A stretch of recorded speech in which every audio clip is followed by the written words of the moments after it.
إن الحمد لله نحمده ونصلي على رسوله الكريم أما بعد أعوذ بالله السميع العليم من الشيطان الرجيم من همزه ونفخه ونفثه بسم الله الرحمن الرحيم وإذ قال موسى لفتاه لا أبرح حتى أبلغ مجمع البحرين أو أمضي حقبا۔ تفسیر القرآن کا سبق آج انشاءاللہ ہم سورہ کہف رکوع نمبر 9 پڑھیں گے۔ پہلے اس کا لفظی ترجمہ دیکھتے ہیں، پھر انشاءاللہ اس کی تفسیر پڑھیں گے۔ اس رکوع میں بلکہ اس سے آگے والا رکوع بھی، اس صورت میں جو واقعہ بیان ہوا ہے ایک حضرت موسیٰ علیہ السلام کا، ذوالقرنین کا اور اصحاب کہف کا۔ اصحاب کہف کا ہم پیچھے پڑھ آئے ہیں، دوسرا واقعہ موسیٰ علیہ السلام اور خضر علیہ السلام کا ہے، اور آگے اس سے آگے واقعہ جو ہے وہ اصحاب کہف کا واقعہ آئے گا۔ وَإِذْ قَالَ، اور جب کہا موسیٰ علیہ السلام نے، لفتاہ اپنے جوان سے، لا ابرح نہیں میں ہٹوں گا، حتیٰ یہاں تک کہ ابلغ میں پہنچ جاؤں، مجمع البحرین دو دریاؤں کے ملنے کی جگہ پر، او امضیہ یا میں چلتا رہوں گا، حقبا مدتوں تک۔ فلما پھر جب بلغا وہ دونوں پہنچے، مجمع ملنے کے مقام پر، بینہما ان دونوں کے آپس میں، نسیا تو وہ دونوں بھول گئے، حوتہما اپنی مچھلی کو، فتخذ سو اس نے بنا لیا، پکڑ لیا، سبیلہ اپنا راستہ، فی البحر سمندر میں، دریا میں، سرابا سرنگ کی طرح۔ فلما پھر جب جاوزا وہ دونوں آگے گزر گئے، قالا کہا، لفتاہ اپنے جوان سے، آتینا موسیٰ علیہ السلام نے کہا نوجوان جو ان کے ساتھ تھا، آتینا دے ہمیں، غداءنا ہمارا دن کا کھانا، لقد لقینا یقیناً بلا شبہ، لقینا پہنچی ہے ہمیں، من سفرنا اپنے سفر سے، حاضا اس سفر سے، نصبا تھکاوٹ۔ قالا اس نے کہا، ارائیتا کیا آپ نے دیکھا، از آوینا جب ہم ٹھہرے تھے، الی الصخرہ چٹان کے پاس، فانی تو بے شک میں، نسی تو بھول گیا، الحوتا مچھلی، وما انسانی اور نہیں بھلایا مجھے، ہو اس مچھلی کو، الا الشیطان مگر شیطان نے، ان اذکرہ کہ میں ذکر کروں اس کا، واتخذ اور اس نے بنا لیا، سبیلہ اپنا راستہ، فی البحر دریا میں، عجبا عجیب طرح سے۔ قالا کہا موسیٰ علیہ السلام نے، ذالک یہی، ما کننا جو تھے ہم، نبغی تلاش کرتے تھے، وہی جگہ تو ہم تلاش کر رہے تھے۔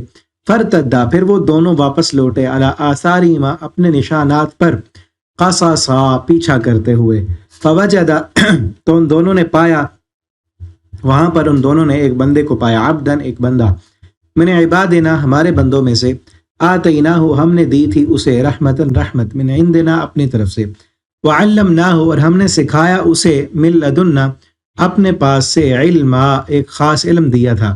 قالا کہا، لہو اس سے، موسیٰ علیہ السلام نے، حل اتبعک کیا میں پیروی کر سکتا ہوں تیری، علی اس شرط پر، ان تعلمنی کہ تو سکھائے مجھے، مما اس سے جو علمتا تو سکھایا گیا ہے، رشدہ بھلائی۔ قال اس نے کہا، انکا بے شک تم، لن تستطیع ہرگز نہیں تو استطاعت رکھے گا، معی میرے ساتھ، صبرا صبر کی، وکیف اور کیسے، تصبر تو صبر کرے گا، علی اس پر، ما لم تحط بھی کہ تو نہیں احاطہ کیا جس کا بھی اس کا، خبرا علم کے لحاظ سے، جس کا تجھے علم ہی نہیں، ان کاموں پر تو کیسے صبر کرے گا۔ قال اس نے کہا، ستجدنی ان قریب تو پائے گا مجھے، انشاءاللہ اگر اللہ نے چاہا، صابرن صبر کرنے والا، ولا اعصی لک امرا اور نہیں میں نافرمانی کروں گا آپ کی، امرا کسی حکم میں۔ قال کہا، خضر نے کہا، فإن پھر اگر، فإن اتبعتنی تو اگر پیروی کرے میری، فلا تسألنی تو پہلے شرط یہ ہے، فلا تسألنی تو نہ سوال کرنا مجھ سے، عن شیء کسی چیز کے بارے میں، حتیٰ یہاں تک کہ احدث میں بیان کروں لکا آپ کو، منہ اس سے، ذکرہ کوئی ذکر، جب تک میں خود نہ بتا دوں کسی کام پر تو جو کام میں کروں آپ نے مجھ سے سوال نہیں کرنا۔ یہاں تک یہ رکوع کمپلیٹ ہوا، اور واقعہ یہاں سے اگلے رکوع میں جا کے کمپلیٹ ہوگا۔ واقعہ یوں ہے، حدیث میں آتا ہے، نبی کریم صلی اللہ علیہ وسلم نے فرمایا، ایک دن نا حضرت موسیٰ علیہ السلام واز کر رہے تھے، اپنی قوم سے خطاب کر رہے تھے، اور اس خطاب کے دوران ان سے کسی نے پوچھا، موسیٰ علیہ السلام سے ان کے کسی امتی نے جو خطاب سن رہے تھے، انہوں نے کہا، موسیٰ کیا آپ سے زیادہ کوئی اس دنیا میں عالم ہے یا آپ ہی سب سے بڑے عالم ہیں؟ تو انہوں نے کہا نہیں، مجھ سے بڑا کوئی عالم نہیں ہے، سب سے بڑا عالم میں ہوں۔ حالانکہ بات تو ایسی ہی ہے نا کہ پیغمبر سے بڑا عالم تو کوئی نہیں ہو سکتا، لیکن اللہ رب العالمین کو یہ بات اچھی نہیں لگی کہ موسیٰ علیہ السلام اپنے بارے میں کیوں کہہ رہے ہیں کہ مجھ سے بڑا کوئی عالم نہیں ہے۔ اللہ تعالیٰ نے فرمایا موسیٰ آپ نے تو یہ کہہ دیا کہ مجھ سے بڑا کوئی عالم نہیں، لیکن جاؤ ایک میرا بندہ ایسا بھی ہے جو علم ہم نے اس کو دیا ہے نا، وہ علم آپ کے پاس نہیں۔ ایسا سمجھے کہ جو علم اس کے پاس ہے اس علم کی ہوا تک بھی نہیں لگی آپ کو، ایسا علم ان کے پاس، کیونکہ آگے آ رہا علم ہی ایسا تھا ان کے پاس اس کا موسیٰ علیہ السلام کو اس کو کچھ خبر نہیں تھی، اس علم کے بارے میں کچھ نہیں دیا گیا تھا۔ تو موسیٰ علیہ السلام نے کہا کہ اللہ وہ مجھے کہاں ملے گا؟ اللہ تعالیٰ نے فرمایا کہ فلاں جگہ پر، بلکہ فرمایا کہ حدیث میں آتا ہے آپ صلی اللہ علیہ وسلم نے فرمایا، اللہ تعالیٰ نے کہا کہ مچھلی لو اور سمندر کے کنارے کنارے چلو، اور سمندر کے کنارے کنارے چلنے لگے، اور آگے جا کر ان کے ساتھ ایک نوجوان بھی تھا جس کو یوشع بن نون کہتے ہیں، یوشع بن نون، اور موسیٰ علیہ السلام کے بعد یہی نوجوان جو تھے یہ ان کے جانشین بنے تھے، اور انہی یوشع بن نون ان کی قیادت میں فلسطین جو ہے وہ فتح، بیت المقدس کو انہوں نے جا کے فتح کیا تھا ان کی قیادت میں۔ وہ پیچھے ہم پڑھا ہے نا چھٹے پارے میں، عمالقہ کے لوگ وہاں آباد تھے، موسیٰ علیہ السلام جب لے کر گئے اپنی قوم کو تو وہ نہیں لڑے، جہاد نہیں کیا، انہوں نے کہا کہ موسیٰ آپ جاؤ، آپ کا رب جائے، جا کر آپ لڑائی کرو، ہم تو ادھر بیٹھے ہوئے ہیں۔ پھر 40 سال تک وہاں رہے، موسیٰ علیہ السلام کی وفات ہو گئی، ان کے بعد یہ جانشین بنے، یہی تھے جو یہاں پر ہیں لفتح، یہ نوجوان جو تھے خدمت گار، تو ان کی پھر قیادت میں جا کر بیت المقدس فتح ہوا تھا۔ تو یہ نوجوان بھی ساتھ لیا ان کو، اور مچھلی بھی ایک جو ہے وہ پاکشے میں، ایک ٹوکری میں، کھجور کے پتوں کی بنی ہوئی ٹوکری، اس میں مچھلی رکھی، بھنی ہوئی حدیث میں نہیں ہے، لیکن چونکہ بغیر کسی کے اس طرح کی مچھلی کو محفوظ نہیں کیا جا سکتا، یا تو اس کو نمک وغیرہ لگا کر خشک کیا جائے یا اس کو بھونا جائے، تو وہ مچھلی ان کے ساتھ تھی، کھانے کے لیے رکھی تھی انہوں نے تاکہ بھوک لگے تو پھر کھائیں، اور چلتے رہے، کافی جو ہے سفر کر گزرے۔ تو راستے میں ایک دفعہ موسیٰ علیہ السلام آرام کر رہے تھے، اور نوجوان جو تھا وہ کسی سواری پر ہوں گے، وہ چل رہے تھے آگے، تو اسی ایک جگہ پر نوجوان انتظار کر رہا تھا، اور موسیٰ علیہ السلام لیٹے ہوئے تھے، نیند کر رہے تھے، تو مچھلی وہاں سے زندہ ہو کر، یہ معجزہ تھا، مچھلی زندہ ہوئی اور سمندر میں چلی گئی۔ جب سمندر میں گئی مچھلی تو وہاں جیسے سمندر کے اندر گئی تو وہاں ایک سرنگ بن گئی، غار بن گئی، ایک ادھر ادھر سے پانی رک گیا، اور جس طرح غار ہوتی ہے نا، پانی کے اندر تو کوئی چیز جائے تو پانی دوبارہ مل جاتا ہے، لیکن وہاں پر یہ بھی معجزہ تھا، اللہ کے حکم سے وہاں پہ ایک سرنگ بن گئی، سوراخ بن گیا کہ مچھلی یہاں پہ گئی ہے، ایک عجیب راستہ وہاں بنا۔ تو انہوں نے جب دیکھا عجیب چیز ہے، یوشع بن نون نے اور نوجوان نے، اور موسیٰ علیہ السلام سو رہے تھے، اس وقت نہیں جگایا، کہا کہ چلو جب جاگیں گے تو میں ان کو بتا دوں گا۔ موسیٰ علیہ السلام جب بیدار ہوئے تو وہ بتانا بھول گئے، اور پھر چلتے رہے موسیٰ علیہ السلام، دوبارہ سفر شروع کیا، آگے چلتے رہے، کافی جب تھکاوٹ محسوس کی موسیٰ علیہ السلام نے، اور پھر بھوک بھی لگی ہوئی تھی، کہا کہ ہمارا کھانا، وہ مچھلی نکالو، چلو کھانا تو کھائیں۔ تو انہوں نے کہا تو میں تو بھول گیا، وہ مچھلی تو فلاں پیچھے ایک جگہ پر جہاں پہ ہم نے پڑاؤ کیا تھا، آپ جہاں پہ سوئے تھے، وہاں پہ مچھلی سمندر میں چلی گئی تھی، اور ایک راستہ بھی بن گیا تھا۔ موسیٰ علیہ السلام نے کہا وہی تو جگہ تھی، ہم نے وہیں جانا ہے، وہاں پر ایک بندے سے ملاقات ہم نے کرنی تھی، ٹھیک ہے۔ پھر گئے وہاں پر، ایک اللہ کا بندہ تھا، ان سے ملاقات کی، جن کا نام خضر آتا ہے، اصل اردو میں خضر کہتے ہیں، لیکن عربی میں جو لفظ ہے خضر علیہ السلام، تو ان سے ملاقات کی، تو انہوں نے کہا کہ موسیٰ علیہ السلام نے کہا میں آپ کی اتباع کروں گا، آپ کے ساتھ رہوں گا، آپ مجھے علم سکھائیں۔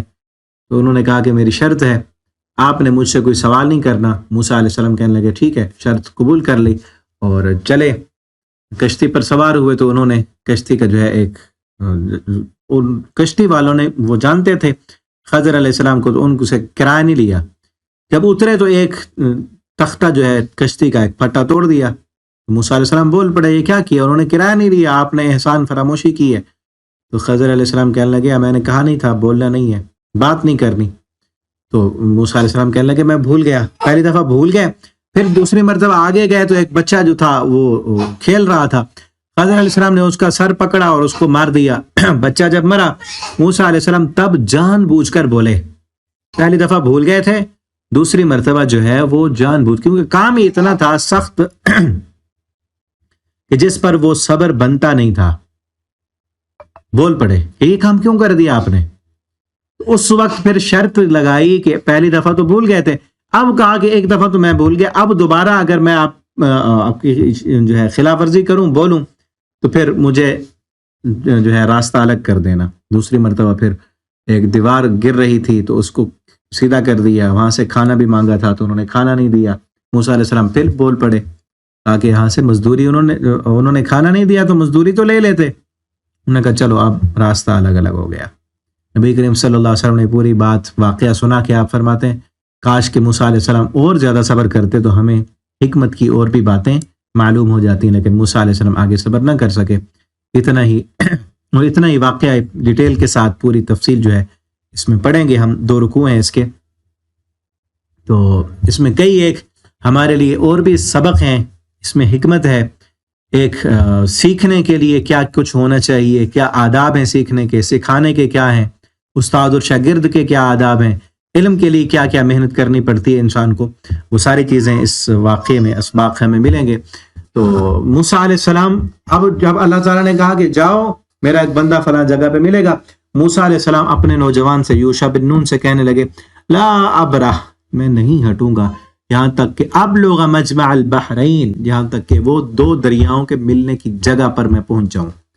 یہ کون سے 2 دریا ہیں؟ مفسرین نے مختلف لکھے ہیں، بعض نے کہا بحر احمر اور بحر اسود کا جو سنٹر ہے جہاں پہ وہ ملتے ہیں وہ ہے، بعض نے کہا ایک جو ہے کڑوا پانی کا دریا اور میٹھا پانی وہ جو ملتے ہیں، بعض نے کہا فرات اور دریائے نیل جہاں پہ ملتے ہیں۔ تو بہرحال موسیٰ علیہ السلام چونکہ مصر میں تھے، مصر کا ہی کوئی ایسا دریا ہو سکتا ہے جو 2 دریا جو راستے میں آپس میں ملتے ہوں وہاں پر، او امضی حقبا، یہاں تک کہ میں مدتوں تک چلتا رہوں گا۔ یہ ہے اب علم کی تڑپ، علم کے لیے سفر کرنا۔ آج تو علم حاصل کرنا بہت آسان ہو چکا ہے نا، دور دراز جانا نہیں پڑتا۔ اب دیکھیں نیٹ کی سہولت، موبائل، انٹرنیٹ، اس کو اگر ہم درست استعمال کریں تو کتنا ہمارے لیے سہولت ہے۔ محدثین، مفسرین جو ایک ایک حدیث کے لیے میلوں کا سفر کرتے تھے۔ ایک محدث کے بارے میں آتا ہے، وہ کہتے ہیں کہ اگر مجھے پتہ چلے نا کہ ایک بندے کے پاس ایک حدیث ہے اور اتنا دور ہے، اتنا دور، اس حدیث کے لیے میں ضرور چلوں گا راستہ، چاہے راستے میں چلتے چلتے میرے اونٹ کی موت ہو جائے، اتنا لمبا عرصہ چلوں کہ اونٹ جو ہے چلتے چلتے اس کی عمر ختم ہو جائے تو پھر بھی میں جاؤں گا۔ محدثین اونٹوں پہ سفر کرتے تھے، گھوڑوں پہ کرتے تھے، پیدل سفر کرتے تھے، ملکوں کے ملک جاتے تھے سفر کر کے۔ پہلے یہ ویزا سسٹم تو نہیں تھا نا، ایسے اور طرح کی حکومتیں تھیں، تو بہت دور دراز کا سفر کرتے اور کئی عرصہ تک ایک جو ہے علاقے میں پڑاؤ کرتے۔ آپ کسی بھی محدث کے بارے میں پڑھ لیں، امام بخاری ہیں، امام مسلم ہیں، امام ترمذی ہیں، امام نسائی ہیں، اور بھی کئی ہیں، ان کی جب زندگی پڑھتے ہیں نا تو کوئی ایسا نہیں ہے جو ایک علاقے میں رہا ہو، انہوں نے سفر کی ہے۔ کبھی کس علاقے میں، ایک علاقے میں ایک محدث ہے تو اس کے پاس رہے، وہاں پر کافی عرصہ پڑھتے رہے، اس سے جو علم تھا وہ حاصل کیا، پھر دوسرے علاقے میں معلوم ہو کہ وہاں ایک عالم رہتا ہے تو اس کے پاس چل پڑے، پیدل سفر، دور دراز کا سفر کر کے پھر وہاں پر کئی عرصہ تک وہاں رہے، وہاں سے علم حاصل کیا۔ ٹھیک ہے، الرحلہ فی العلم یہ کتاب بھی ہے، الرحلہ فی العلم، علم کے لیے سفر کرنا، بڑے بڑے سفر کیے ہیں، اور یہ بھی سفر ہے۔ کیا ٹھانی کہ میں ضرور وہاں پہنچوں گا، اس علم والا بندہ جس کے بارے میں اللہ تعالیٰ فرماتے ہیں کہ بہت بڑا علم ہے اس کے پاس، تو میں ضرور سفر کر کے اس کے پاس پہنچوں گا۔ علم کے لیے ایک واقعہ شاید میں نے پہلے بھی سنایا ہو، ایک عبد المالک مجاہد حافظ اللہ، وہ آج کل ادھر فیس بک پہ بھی آتے ہیں، پیغام ٹی وی، یوٹیوب پہ واقعات سنا رہے ہوتے ہیں اس طرح کے۔ ویسے انہوں نے پہلے کافی اچھی کتابیں لکھی، ان کی ایک کتاب ہے سنہرے حروف، ایک ہے سنہرے حروف، سنہری کرنیں، سنہرے اوراق، بہت اچھے واقعات ہیں اس میں میں ایک واقعہ انہوں نے لکھا ہے ابو الحیان اندلسی کا. ابو الحیان اندلسی بہت بڑے مفسر ہیں.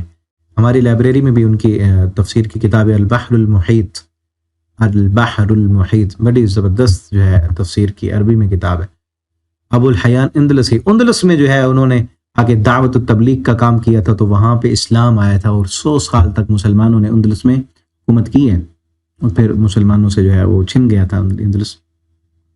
تو ابو الحیان اندلسی جو ہیں ان کا ایک واقعہ انہوں نے بھی نقل کیا، دوسری کتابوں میں بھی موجود ہے ان کے حیات میں. تو وہ نا علم حاصل کرنے کے لیے باقی بھی کئی ملکوں کا سفر کیا، وہ علم حاصل کرنے بغداد گئے. وقت کے محدث، وقت کے امام احمد ابن حنبل رحمہ اللہ تعالی، اس وقت ان کا جو ہے بول بالا تھا وہاں پہ. وہاں پہنچے تو آپ نے اگر امام احمد ابن حنبل کے بارے میں جانتے ہیں تو ان پر بھی بہت زیادہ ستم ہوئے ہیں. وقت کے بڑے بڑے بادشاہوں نے ان کو مارا ہے، ان کی پیٹھ پہ کوڑے برساتے رہے ہیں، اور ان کو قید و بند کی صعوبتیں برداشت کرنی پڑی. جب یہ وہ دور دراز کا وہ میڈیا کا دور تو نہیں تھا نا کہ پتہ چل جائے کہ وہاں اس علاقے میں کیا ہو رہا ہے. وہاں جب پہنچے تو پتہ چلا امام صاحب تو قید میں ہیں، ان کو گھر میں نظر بند کیا ہوا ہے، اور کسی کے لیے جو ہے اجازت نہیں ہے کہ وہ جا کر امام احمد ابن حنبل سے پڑھ سکے. یہ دور دراز کا سفر کر کے آئے تھے، اب واپس جانا یا کہیں اور رہنا، تو ٹھانی ہوئی تھی علم کی کہ علم حاصل کرنا ہے. تو انہوں نے جو ہے کرائے کا مکان لیا اور وہاں رہنے لگے. اور پھر انہوں نے علم حاصل کرنے کے لیے کیا ٹیکنیک اپنائی. انہوں نے جو ہے فقیر کا حلیہ اپنا لیا، مانگنے والا، مانگت، ہاتھ میں کشکول پکڑ لیا، اور اپنے کپڑے بھی پھٹے پرانے جس طرح فقیروں کے ہوتے ہیں، فقیر بن کے کشکول اٹھا کے وہاں پر امام صاحب کے گھر کے قریب جب پہنچے پہلی دفعہ جب پہنچے تو جا کر کہا امام صاحب میں فلاں علاقے سے آیا ہوں، یہ میرا نام ہے اور میں آپ سے پڑھنے کے لیے آیا ہوں، اور مجھے بتایا گیا کہ آپ پر جو ہے نظر بندی ہے اور پابندی ہے کہ کوئی پڑھنے نہ آئے.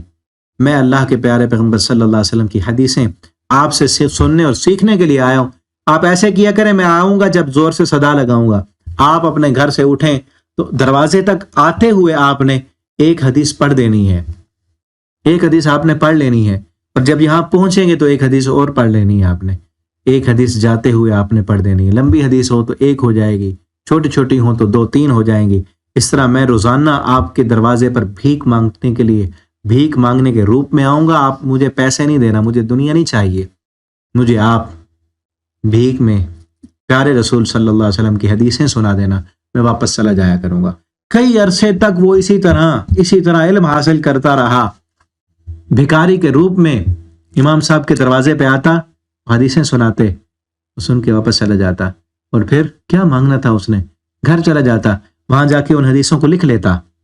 کئی عرصے تک ایسے لکھتا رہو. اتنی محنت کے ساتھ جب علم حاصل کیا تو وقت کا امام بنا. انہی کی دعوت و تبلیغ سے پورے اندلس میں اسلام پھیلا. اسلام کی حکومت ہوئی، 100 سال تک مسلمانوں نے وہاں پہ حکومت کی ہے. کتنا مشکل ہوتا تھا. اس طرح کے کئی واقعات ہیں، اور کئی ایسے بھی ہیں محدث جب دور دراز کا سفر کر کے جاتے تھے وہاں پہ پڑھنے کے لیے ان کو اجازت تو مل جاتی تھی، لیکن ان کے لیے کھانے کے لیے کچھ نہیں ہوتا تھا. سوکھے ٹکڑے وہ بھگو کر پانی میں وہ کھاتے تھے، اور کئی دن جو ہے چند ایک کھجوریں ان پہ گزارا کرنا پڑتا تھا. کئی دن بھوکے رہنا پڑتا تھا، اور کئی دفعہ ایسے بھی ہوتا تھا کہ درختوں کے پتے ان کو کھانے پڑتے تھے.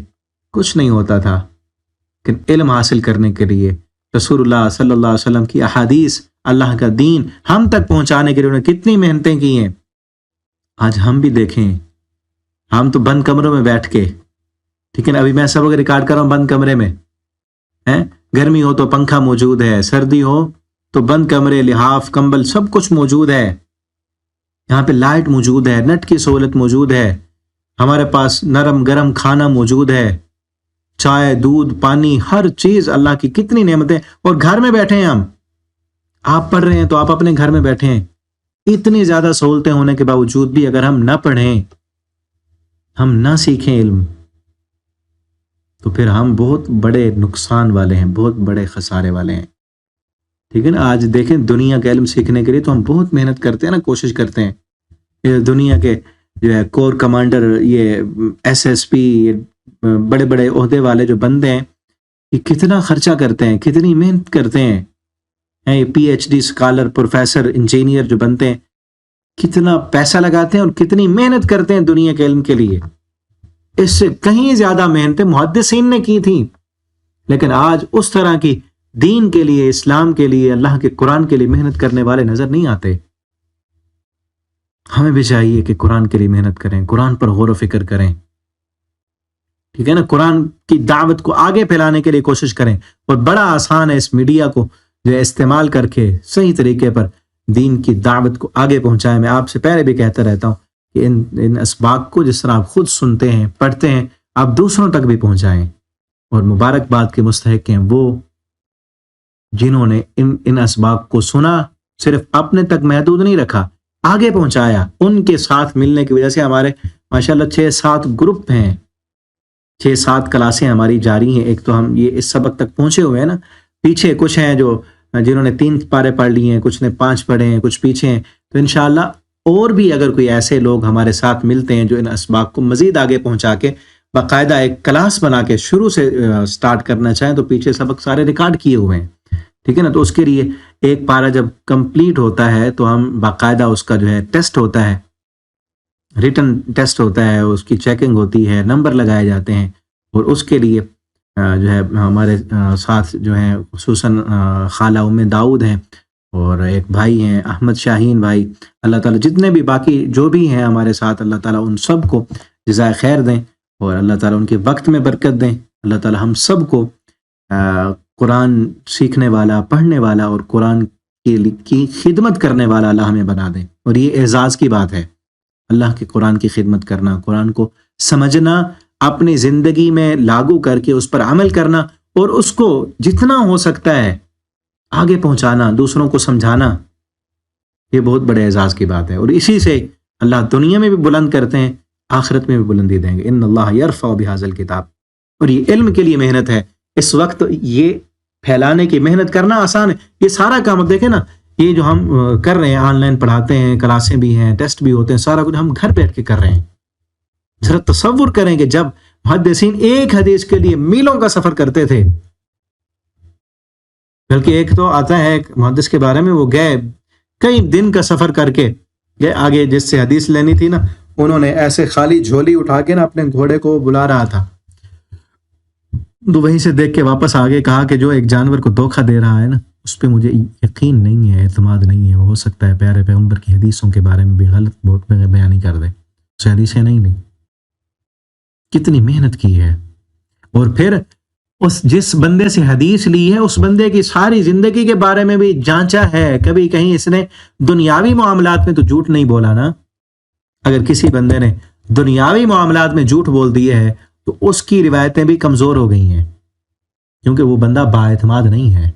گالیاں دینے والا بندہ، گناہ کرنے والا بندہ، کبیرہ گناہ کرنے والا بندہ، اس کی روایت نہیں لی ہے محدثین نے، اصول بنائے ہیں. آپ جو ہے اصول حدیث کی کتابیں اگر پڑھ کے دیکھیں تو ساری چیزیں موجود ہیں اس میں، ٹھیک ہے نا. تو علم کے لیے محنت کرنا، کوشش کرنا، سفر کرنا، علم کے لیے اپنے اخراجات جو ہے وہ برداشت کرنا، علم کے لیے پیسہ خرچ کرنا، وقت دینا، یہ ساری چیزیں انسان کو دنیا میں بھی کامیاب کرتی ہیں، آخرت میں بھی کامیاب کرتی ہیں. اللہ تعالیٰ ہمیں بھی دینی علم کے لیے کوشش کرنے والا، محنت کرنے والا بنا دیں. اور جب چلتے رہے، فلما بلغ مجمع بینہما، جب وہ پہنچے دونوں سمندر کے ملنے کے مقام پر، جو سنگم تھا دو سمندروں کا، تو نسیہ، وہاں پر مچھلی جو تھی سمندر میں چلی گئی، لیکن وہ بھول گئے.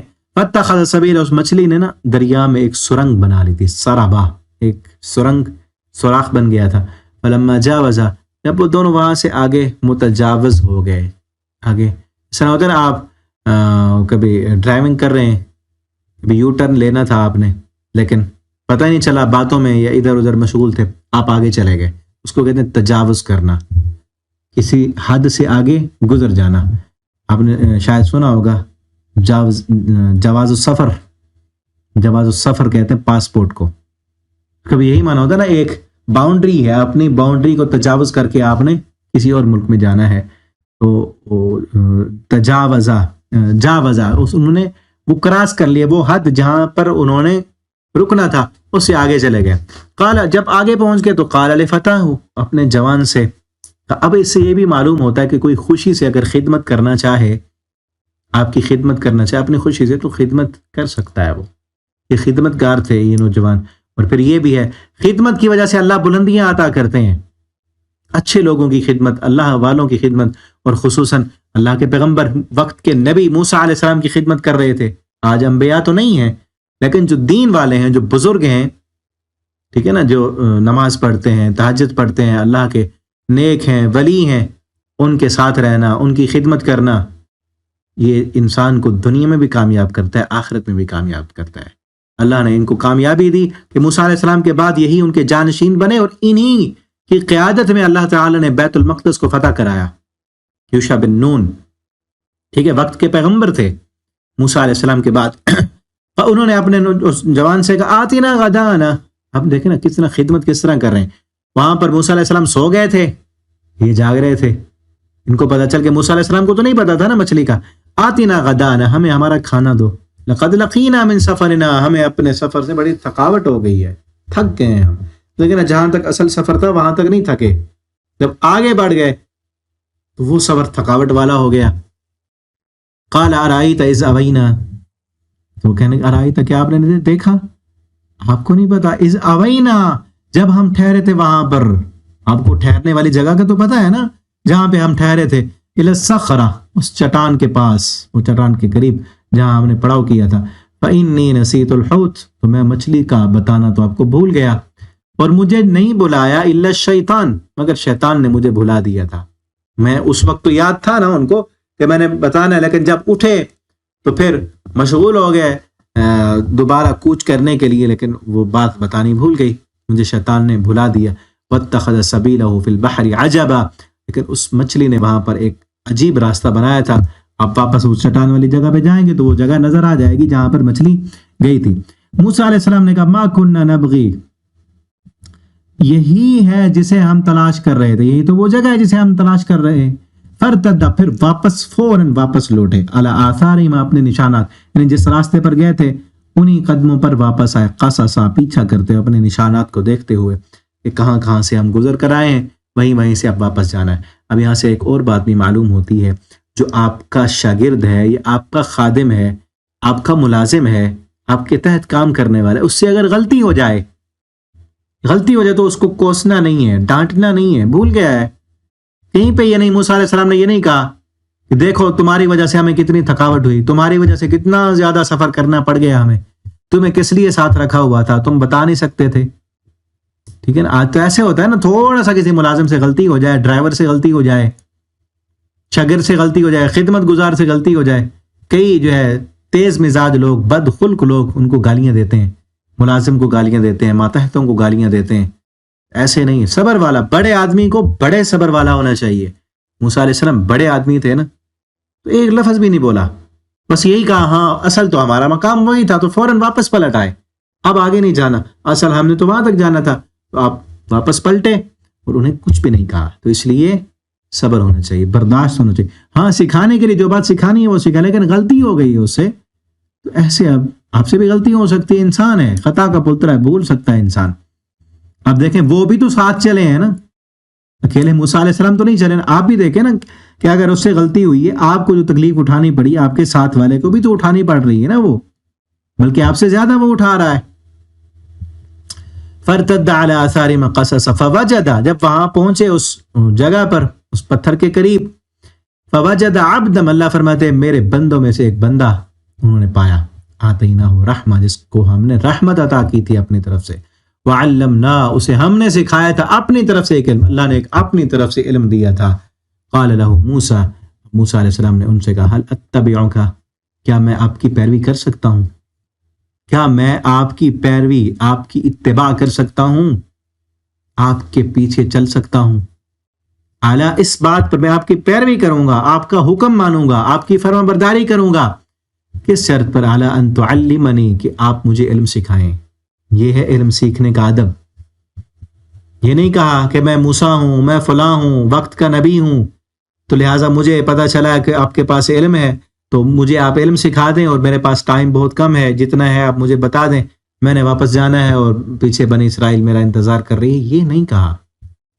کہ کیا میں آپ کی فرما برداری کروں گا, پوری پوری آپ کی اطاعت کروں گا, آپ جو کہیں گے وہ میں مانوں گا, لیکن مجھے آپ علم سکھا دیں. علم سکھانے کے لیے اپنے آپ کو, جب دیکھیں نا وقت کے نبی ہیں, بہت بڑا مقام ہے, اللہ کے ساتھ ہم کلام ہوتے ہیں, کلیم اللہ ہیں, لیکن علم سیکھنے کے لیے اپنے آپ کو مٹا رہے ہیں, اپنے آپ کو جھکا رہے ہیں, اپنے آپ کو نیچا کر رہے ہیں کہ میں آپ کی فرما برداری کروں گا. علم آتا ہی نہیں ہے جب تک انسان اپنا آپ نہ مٹا دے, اپنا آپ نہ مٹا دے. جس انسان میں تکبر ہو, بڑا پن ہو, اپنے آپ کو بڑا سمجھے, کبھی علم نہیں حاصل کر سکتا. علم سیکھنے کے لیے جھکنا پڑتا ہے, کچھ لینے کے لیے جھکنا پڑتا ہے. اب دیکھیں نا, جس آپ ایک برتن سے دوسرے برتن میں پانی ڈال رہے ہیں, تو جس برتن میں ڈال رہے ہیں, جس میں بھر رہے ہیں, اسے نیچے ہوگا تو کچھ آئے گا نا, نیچے ہوگا تو کچھ آئے گا. کچھ لینے کے لیے نیچے ہونا پڑے گا, پھر ہی کچھ آئے گا.